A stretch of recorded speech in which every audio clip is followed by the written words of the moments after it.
ನಾ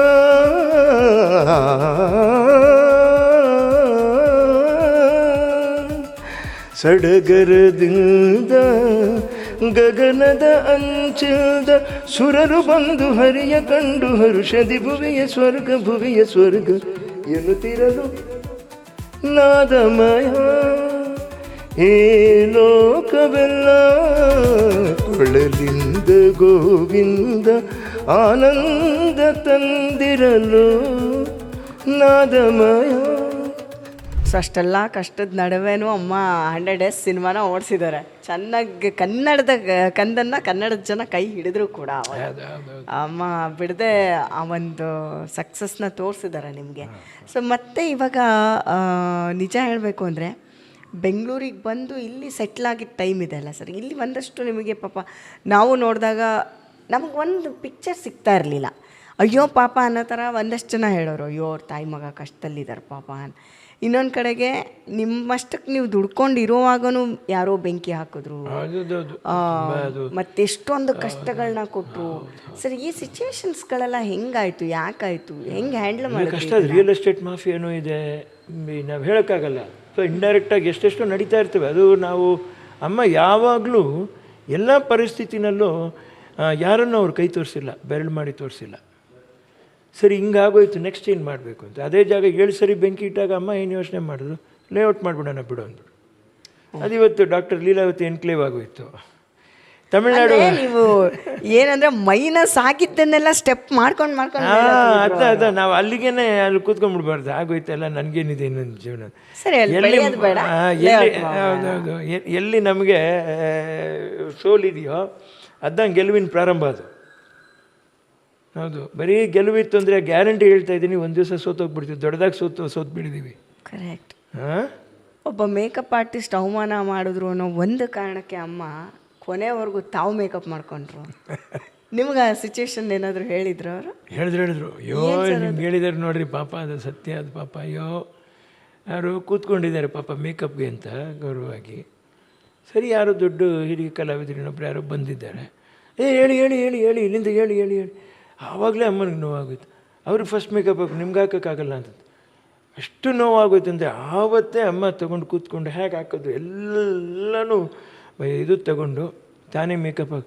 ಯಾಕಮ್ಮ ಆ ಥರ ಬೇಜಾರು ಮಾಡ್ಕೊಂಬಿಟ್ರಿ, ಬದಲು ನಾವು ಇವಾಗ ಸೀನಿಯರ್ಸ್ಗೆ ಹಾಕ್ಬೇಕಾಗತ್ತಲ್ಲಮ್ಮ, ಯಾಕಮ್ಮ ಇಲ್ಲ ಪರವಾಗಿಲ್ಲ, ನಾನು ಮೇಕಪ್ ನಾನೇ ಹಾಕೋತೀನಿ.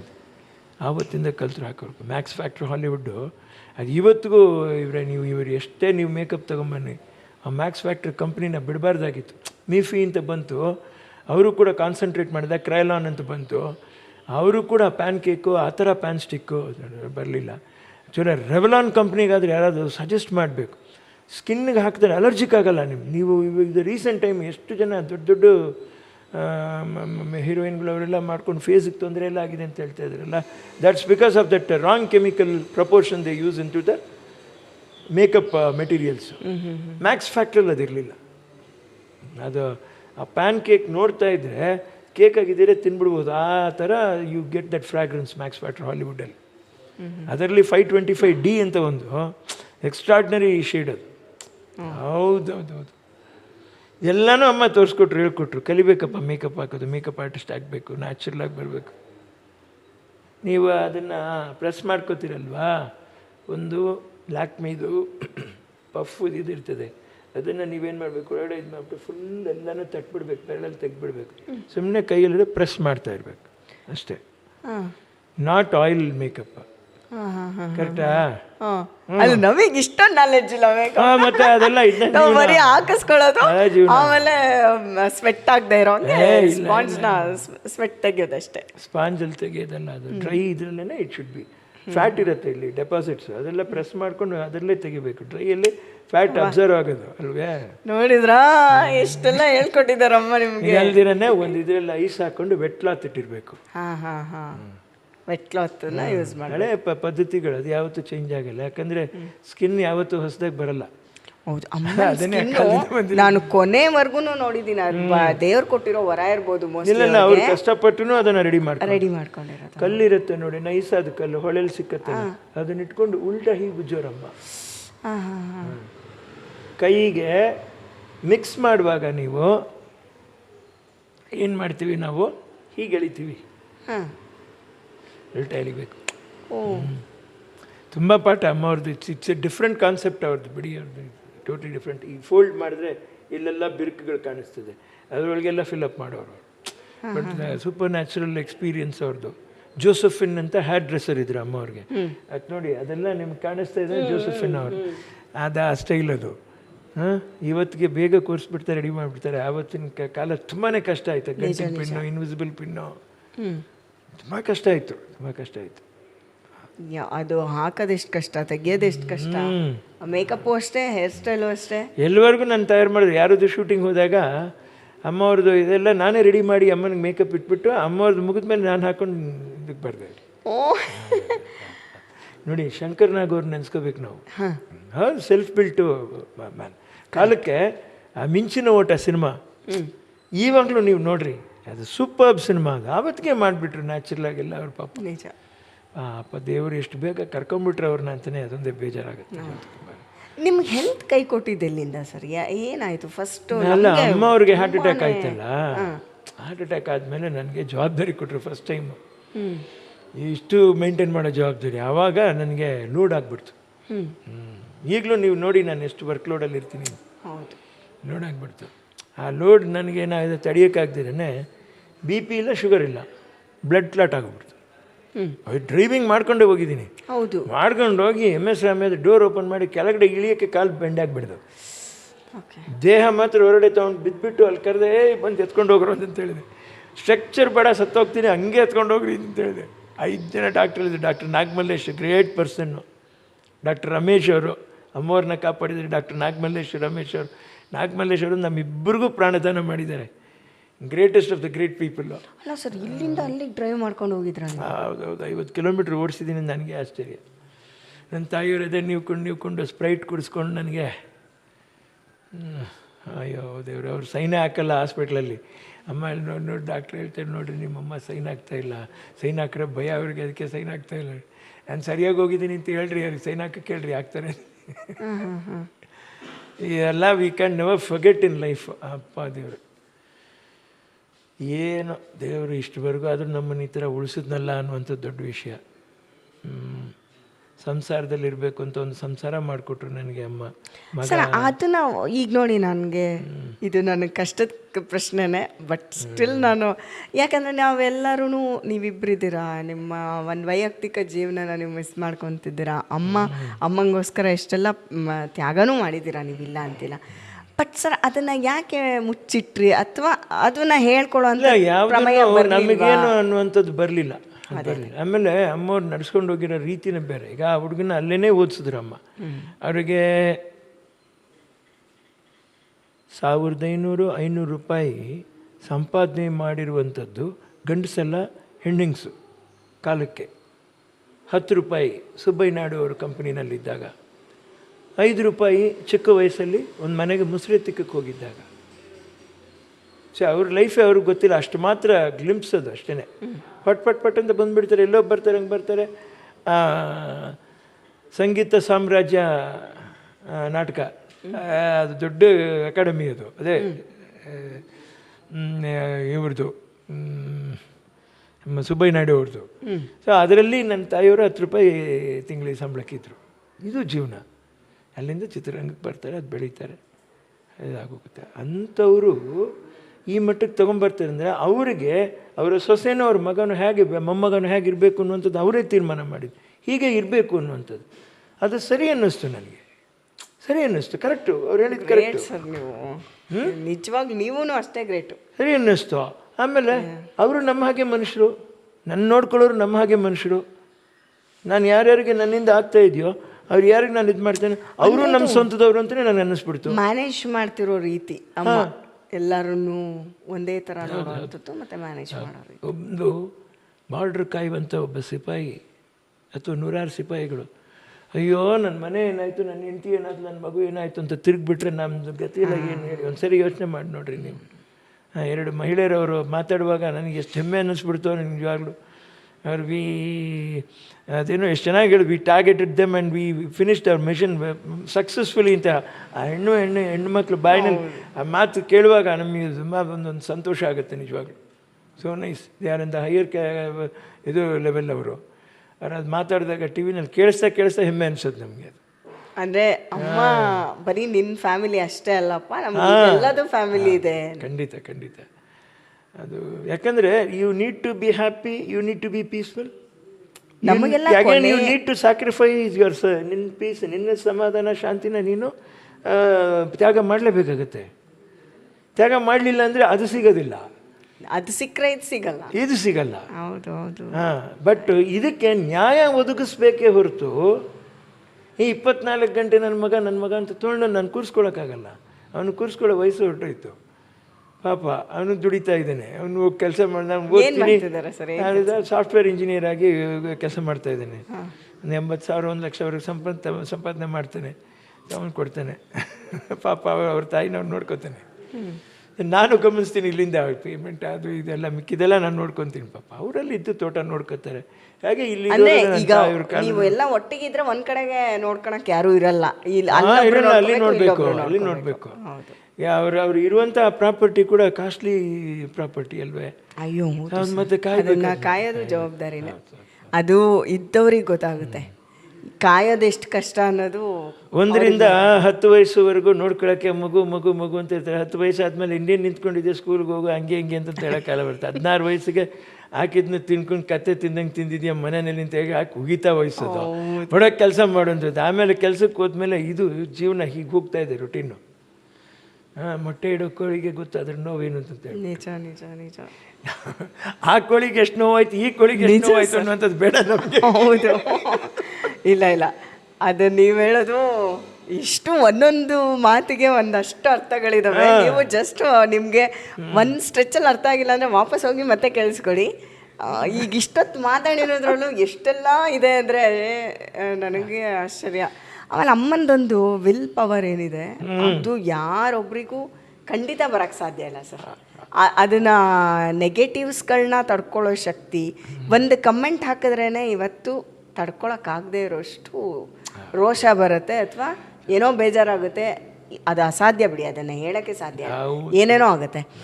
ಬಟ್ ಅಮ್ಮ ಬದುಕಿರೋ ಅಷ್ಟೂ ದಿನದಲ್ಲೂ ನೆಗೆಟಿವ್ ಪಾಸಿಟಿವ್ಗಳನ್ನ ತೂಕ ಮಾಡಿದ್ರಲ್ಲ, ಬ್ಯಾಲೆನ್ಸ್ ಮಾಡಿದ್ರಲ್ಲ, ಅದು ಅದ್ಭುತ. ಅದು ನೀವು ಈಗೇನು ಇಷ್ಟೆಲ್ಲ ಬ್ಯುಸಿ ಇದ್ದೀರಾ ಕೆಲಸಗಳನ್ನ ನಡುವೆ ಸರ್. ಹಾಗಾದರೆ ಈ ಟ್ರ್ಯಾಕಿಗೆ ಬರೋಣ. ಬಟ್ ಅದಕ್ಕೆ ಮುಂಚೆ ನಿಮ್ಮದು ಫಸ್ಟ್ ಸಿನಿಮಾ ಪ್ರಿಪರೇಷನ್ ಹೆಂಗಿತ್ತು ಸರ್? ಹೆಂಗೆ ಶುರುವಾಯ್ತು ಅದು?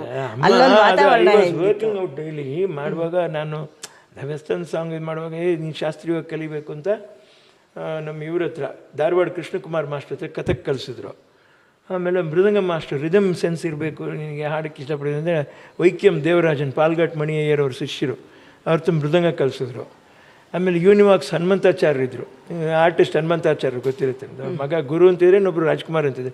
ಗುರು ನನ್ನ ಫ್ರೆಂಡು, ಚೆನ್ನೈನಲ್ಲಿ ಕನ್ನಡದಕ್ಕಂದ ಅವನೇ ಮ್ಯೂಸಿಕ್ ಡೈರೆಕ್ಟ್ರು. ಸಂಗೀತ ಜ್ಞಾನ ಬರಲಿ, ಹಾರ್ಮೋನಿಯಂ ಬಾರ್ಸಕ್ಕೆ ಕಲೀಲಿ ಅಂತ ಅದು ಒಂದು ಕಲಿಸ್ಕೊಟ್ರು ನನಗೆ. ಆಮೇಲೆ ಏನು ಹಾಡು ಕಲಿಯೋಕ್ಕೆ ಒಂದು 10 ದಿವಸ ಬಾಲಮರಳಿ ಕೃಷ್ಣ ಅವ್ರ ಹತ್ರ ಹೋಗಿದ್ದೆ ನಾನು. ಹೌದಾ? 10 ದಿವಸ ಗ್ರೇಟ್ ಎಕ್ಸ್ಪೀರಿಯನ್ಸ್. ದೇವ್ರೆ ಅದು ನಾನು ಪ್ರೀವಿಯಸ್ ಎಲ್ಲ ಒಂದು ಕಡೆ ಹೇಳಿದ್ದೀನಿ. ನಾನು ಈ ಸರಳಿ ವರ್ಷ ಇರುತ್ತಲ್ಲ, ಅವರು ಹೇಳೋರು ಸರಳಿ ವರ್ಷ ಹಾಡು ಅಂತ ಹೇಳ್ಬಿಟ್ಟು ನಾನು ಸರಿ ಗ ಮ ಪ ದ ನಿ ಸಾ ನಡ ಕಳೆದ ಕತ್ರ ಮರಿ ಕತ್ರೆ ಅಂತ ಹೇಳಿ ಕತೆ ಕೂಗ್ತೀಯ. ಆಮೇಲೆ ಅವರೇ ಹೇಳು ಸರಿ ಗ ಮ ಅವ್ರ ಸ್ಟೈಲು ಪದ ನಿ ಸಾ ಅಂತ ಹೇಳೋದು. ಬಿಡಿ ಪಾಡ್ರ, ಈವನ್ ಅದನ್ನು ಕೂಡ ಹಾಡಾಡ್ದಂಗೆ ಗಮಕ ಕೊಟ್ಟು ಹಾಡು ಅಂತ ಹೇಳೋರು. ಅಷ್ಟೇ. ಒಂದು ಲೈನ್ ಹಾಡಿ ಸರ್ ನೋಡೋಣ ಪ್ಲೀಸ್. ಏನು ಹಾಡು? ಒಂದು ಲೈನ್ ನಿಮ್ಮ ಫೇವ್ರೆಟ್. ಅಣ್ಣವ್ರನ್ನೇ ನೆನೆಸ್ಕೊಂಡು ಹಾಡ್ತೀನಿ ರೀ. ಖಂಡಿತ. ಸ್ವರಗಳ ಮಾಧುರ್ಯ ರಾಗದ ಸೌಂದರ್ಯ ಮೃಗಗಳ ತಣಿಸೆ ಖಗಗಳ ಕುಣಿಸೆ ಸ್ವರಗಳ ಮಾಧುರ್ಯ ರಾಗದ ಸೌಂದರ್ಯ ಮೃಗಗಳ ತಣಿಸೆ ಖಗಗಳ ಕುಣಿಸೆ ಸಡಗರದಿಂದ ಗಗನದ ಅಂಚಲ್ದ